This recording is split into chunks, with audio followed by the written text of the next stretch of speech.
The first theme of Toni Morrison's that she writes about that I really wanted to discuss was her theme of roots, community, and identity. In an essay by the Brooklyn Academic Company, they talk about Toni Morrison's books and say the individual who does not belong to a community is generally lost. They also say that the lack of roots and the disconnection from a community in the past will cause individuals to become alienated, and often Toni Morrison's characters will struggle to identify and let alone fulfill an essential self without a community.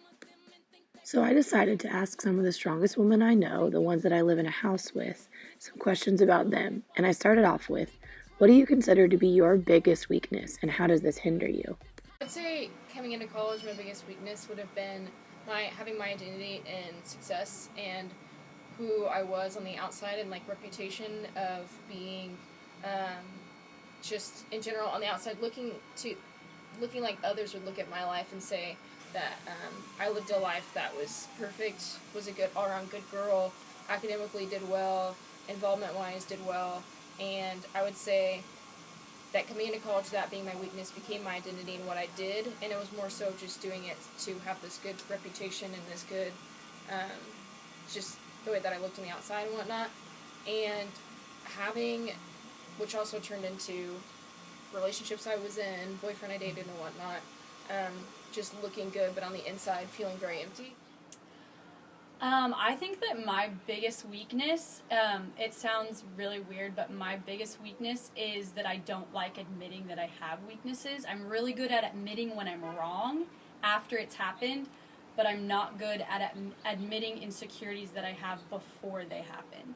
And so I followed this up with, how has having a community of women in college helped you with that? Just like Toni Morrison's communities helped her characters. living in this house has made me okay with being a lot more vulnerable and with really honing in on what is it that my insecurities are and pinpointing where that is and learning how to cope with them rather than just shoving them to the side and not admitting when I'm weak, but bringing them up to the surface and talking about them and figuring out how to move past them. And having a group of women that just saw that in me even when I couldn't really see it myself and helped me pursue things that are eternal and such as my faith, and putting my identity in Christ rather than things that aren't gonna last, that aren't eternal. It's truly helped me in ways I can't even count. I'm eternally grateful for how they helped me pursue the true source of joy and love and peace and kindness and goodness, faithfulness, and everything that the world can never offer. So, very grateful. The last thing I wanted to touch on in this essay was the point that being around women can help you identify who you want to be.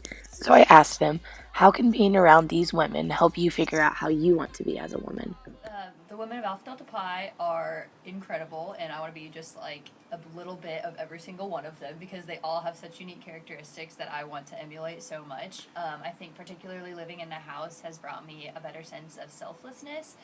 Girls are always just doing dishes for each other, or picking up the common areas, or just offering to give rides, or just loaning articles of clothing, or anything else. Like, we just share everything, and that's really cool because as an oldest sibling, I always felt like I had to hide all my stuff from my younger siblings and just get kind of greedy. And so living with all these women has made me, I think, a lot more selfless and more willing to do things for other people, and that I think is a quality that's just inherently feminine. We're very life-giving by nature, and so I think that's just a quality that women have very strongly, and I think I've grown a lot in that being around this community. I think it's something that I've learned in, especially where I am right now. I came from a high school where everybody was very individualistic and very just to themselves and very competitive in spirit and in nature, but where I am now, everybody looks at each other and is with a heart of admiration and wants to be like one another and wants to model their others' strengths as their weaknesses and vice versa, and it's just an environment that's like that. The next essay is a dissertation by a girl who goes by the name of Moon, and she writes about how a group of women can come together to make a difference, like they do in Beloved when they work together to get Beloved out of Denver's home. I asked these girls how they have seen the women in their lives make a difference. I think of one of our friends in our sorority whose father has been battling cancer for I think 6 or 8 years, something of that sort. And this last fall, one of the girls' best friends in the house knew that this girl's dad needed a new monitor to help him communicate and to just do everyday tasks and whatnot. And so she texted girls that are all different ages in the sorority and asked for any sort of donations, and ended up being that women in the sorority, as well as their parents that never even met this girl or her dad, were donating to help this girl's dad have this monitor that he really needed. And I think that's something nobody really asked or begged at all. It was just a simple text, and people dropped everything just to help somebody that they hadn't even met. Speaks to their character. Later, Moon writes about some of Morrison's characters who want to pass as white girls and white women, and they want to be beautiful by white standards of beauty. Although this is a different circumstance, I thought this quote meant a lot.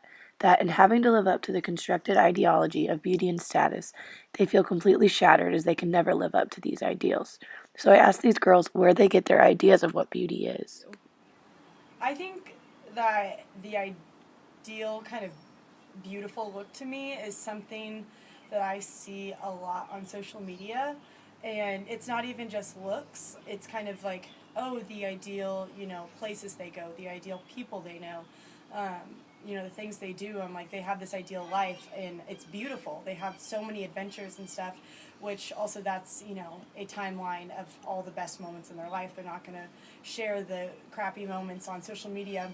And so I think that I see a standard of beauty on social media that I know is not always achieved by everything, because that's the perfect lighting, that's the perfect filter, or the perfect, app that shapes your body the way you want it to look, and, that's not always realistic. And so I think I've had to kind of adjust my ideals of beauty to be more intrinsic values, where I see ideals of beauty as in kindness and as someone who cares for someone no matter what they look like, or, their any sort of status that they have. They're loving them for exactly who they are, not what they can give them. My faith is super important to me, and it's the essential ingredient of who I am at my core. And I think of Proverbs 31:30 says, "Charm is deceptive and beauty is fleeting, but a woman who fears the Lord is to be praised." And that's true beauty in my eyes, because it's this beauty of that the Lord looks down on and sees is the character of a woman. Later she writes, their pursuit of this ideal persists despite the obvious unachievability of this artificial construct. So I asked them, what have you guys done to achieve this, and what does it feel like to fall short? To me, I think that beautiful obviously comes from the inside, obviously, and so I think that what helps me most to keep myself accountable to that standard of beauty is that I constantly check myself and ask myself the question of, if I were to get in a car wreck today and my face or my body was absolutely mangled and battered in some way, would I still be able to have the confidence to go up and talk to anybody that I wanted to, and be able to have a conversation intellectually and get deep with them, and still be confident in the person that I am? So that's one way that I keep myself very accountable to the standard of beauty that I think that all humans should have. Like I shared before, recently, coming into college 2 years ago, putting my identity in Christ rather than just worldly views or things that others say about me has completely changed how I even view myself and whatnot. And so that's the kind of steps that I've taken, just growing in my faith and learning who God is and what He says about me and what's true of me has helped me identify what is true beauty. And I guess to feel like I've fallen short, oftentimes, daily, I think Satan tries to tell me that I'm not beautiful, I'm not perfect, I'm not the ideal, but remembering again what's eternal and what's not. Our earthly beauty will never last, but who we are and our character will. In the next essay by Arlinda Minaj, she writes, thus, an important part of a woman reclaiming her agency is recognizing the circumstances that made her surrender her agency, and with self-determination overcoming them. So I thought here a woman would have to admit that she is struggling, and I know a lot of people have a hard time doing that. So I asked them about it. How did you get over that? So I think going into college, and I still struggle with it today, but I think one of like my biggest struggles that I'm still trying to overcome is like allowing myself to be vulnerable and allowing myself to be weak in front of people and asking people for help. That's one of the things I'm still working on. But going into college, I never did that, and I would keep everything bottled up just because I had good girlfriends, and I have like a great family and everything. There's no reason for me not to have, asked for help when I needed it. But that was how I preferred to deal with my problems, and so I would keep everything bottled up, and it would end up not ending up good for me. And so high school was a really hard time with that sense. I kind of put on like a mask a lot and just kind of pretended like everything was fine, just because that seemed easier. And coming to college, I actually this year was the first year that I finally like came to the realization that I do need to ask for help because I can't keep living like this. I've struggled with anxiety for a long time. For as long as I can remember. And I just never wanted to get on medication because I just never wanted to talk about it. Whenever I'd have anxiety attacks, I was always alone, or I'd call one friend, and it would only be one of my guy friends, and he's the only one that really knew. So I wondered if being around a community of strong women had been able to change this for them at all. I would definitely say that I felt weak being vulnerable with other people, but a way that I have like learned to combat that is just that a lot of people exhibit empathy towards me when I become vulnerable and weak, and they say that, like, I've been in your shoes, I know exactly how you feel. And yeah, just having someone tell you like you're not the only person who feels down or like gets down on yourself is just is something that it just helps strengthen me. But then this year I was able to kind of talk to my mom about it and like get on some medication. It's been the best thing for me, and I think that like the sole reason that I was able to talk about it and kind of start to deal with it for the first time ever was because of like the women that I'm around, because there's people around me that talk about whatever they're struggling with, whether it's like a mental illness or just like their insecurities or anything, or if they need help they're not afraid to ask for it. And I know that I've never been not willing to help a friend out, and so I don't know why they wouldn't be willing with me. And so that's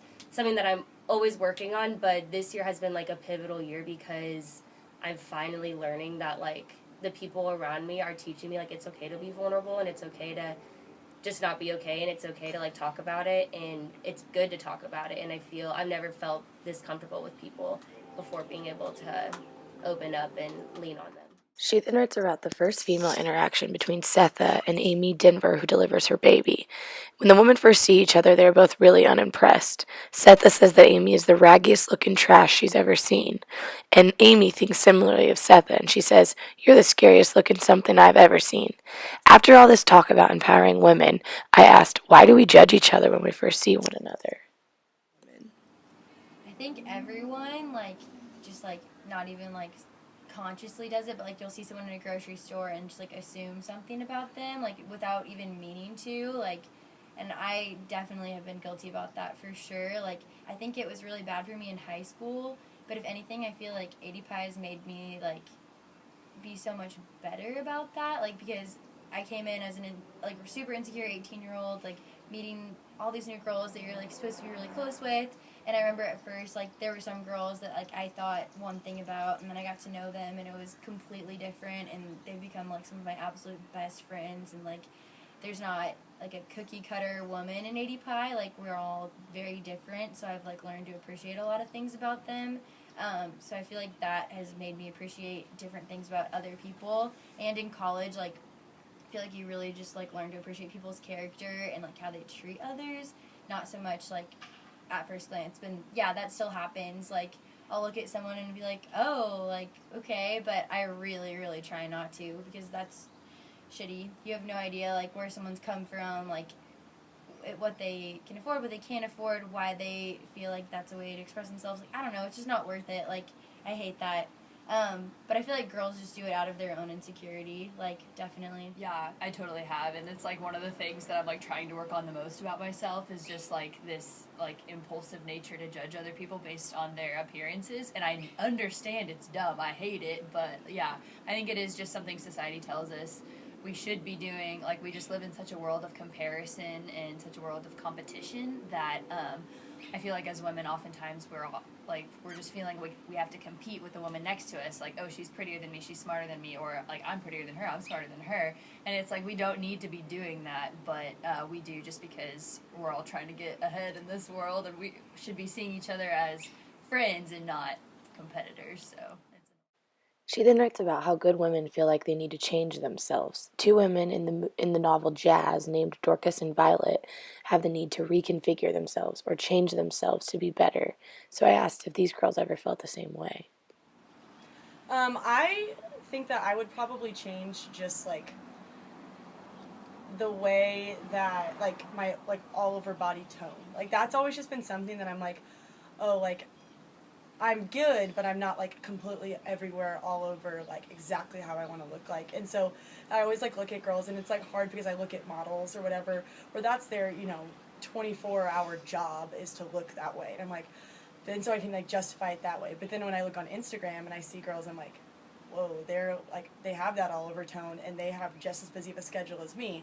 But I don't know, that's something that always kind of bothered me about myself. But I think I tell myself that I wish I could change that, but also I know that like it's something that I just have to be proud of the exact way that I am and not mess with anything because this is, the exact way that I'm supposed to look.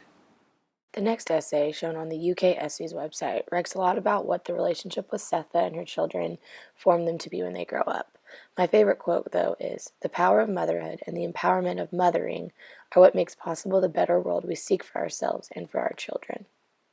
Things got a little bit happier when I asked these girls about their moms. Oh, I feel like I'm gonna cry, and I'm gonna really try not to. Okay. You can cry. I love my mom. My mom is like seriously the most selfless person that I've ever met, and that's something I didn't fully like. I always knew my mom was great, like loved her, but wasn't close with her. But I feel like coming to college just made me appreciate her so much more. My parents got divorced when I was a freshman, and my dad cheated on my mom, had an affair, and my mom just like handled it with the most amount of grace like anyone ever could, and like never talked bad about my dad in front of me or my two little brothers. Like my two little brothers still have no idea what even happened, and like it was bad, and like several other things happened too, but like she just went through a lot, like and never ever, not one word was ever uttered about him to my brothers or me. Like the only reason I even know that anything happened is because I like begged her to tell me, and I just like had a feeling. But she's awesome, and she works her ass off. Like she was a stay-at-home mom for 10 years, then got a divorce and had to get back on the workforce. Now she's a real estate agent, and she's like killing it, and like just does everything for her kids, like nothing for herself. But she is amazing, and I look up to her so much. I feel so grateful every single day that I have the mom that I do. I think my favorite essay, featured on a Crunk Feminist WordPress website, talks about the character of Sola and how she goes against what is expected of her as a woman, and says, "I don't want to make somebody else, I want to make myself," when she's expected to make babies right away. So I asked the girl how she felt about this. To me, I think that it means that you want to have all of the experiences and everything that you want out of life you need to have first, so that way someday you can instill it in somebody else before they have to experience it themselves. I always kind of live by the quote that right now I want to be unapologetically selfish so that someday I can be unapologetically selfless for the right person at the right time, whether that be a child, whether that be a significant other. And so that's kind of one of the mottos that I constantly say to myself that just coincides with immediately. In between these questions were a lot of little conversations that we had about what strong women are, so I asked them to define them for me. Woman. I think of two main things came to my mind when I think of a strong woman, and I would say confidence and loyalty. Confidence comes to my mind just when I think of like a strong woman, because the most influential women in my life have been the most confident, and they teach me to be confident, because there's definitely been a lot of times where I have not been very confident in myself. And so the most strong and powerful women have taught me that confidence is key, and whether that's just within yourself or having confidence in other people, having trust in other people. So I think having compassion and vulnerability for all of those that she comes into contact with, and having the empathy to be able to meet someone where they're at, and give them strength from the strength that she has within herself. I think the traits that first come to my mind are confidence, but also humility. I think those two things together are just such a powerful tool, because confidence is not cockiness. You're not saying, I'm, the most beautiful girl in the room, but you know your worth and you know who you are as a person. And I think that humility kind of helps, put that on path. Humility is the type of thing where a woman who's humble knows how to help others. A woman who's humble knows that she's not, isn't the best at one certain thing, but she's also going to use all of her abilities to try and be the best, or to try and help as many people as she can. And I think that's the confidence and humility thing make women the strongest, and then create strong female leaders in our society. I think that the one that stands out to me the most is obviously extremely independent and extremely comfortable in her own skin. And it's not an independence that is boastful or braggy, but a content, calm independence that she doesn't need to be the center of attention necessarily, but every single conversation when she walks into a room is the most important conversation. And so I think an independence in that way. And then I think someone who can go to a restaurant by themselves and doesn't care what people think, or can go out without having makeup on and their hair done. Like, it's okay to care about what you look like. Everyone does, I feel like, to some extent. But, like, just valuing, like, what's on the inside more than, like, how you look or what others think of you. Like, just being so content with who you are and knowing who you are is so valuable, and something that I feel like makes women stand out a lot. Like, people who have influence, like, aren't always beautiful or hilarious or funny, but they're, like, kind, and they know who they are, and make others feel comfortable and are genuine. Like, I feel like when someone's not trying to be someone they're not is when they're strong, and that they don't have to depend on anyone else to do it. They believe in themselves. They don't need other people to believe in them to get something done. Are people who are bold, people who have courage, they're compassionate and kind, they aren't afraid to be themselves, they're confident in their own skin, and yeah, women who just like stand up for what they believe in and they don't let anybody tear down who they are. The first word that comes to mind for me is resilience. I grew up in a military family, and so my dad was deployed overseas often, and I saw strength a lot in my mom because she was very resilient. She would always put us over herself, and she wouldn't let her circumstances affect her behavior, her emotions. She was just very constant. She was very steady, and she bounced back very quickly, even when stuff was going wrong. And so I think that from a young age, I've realized that is a really good a really good characteristic to have, and reminds me of strong women.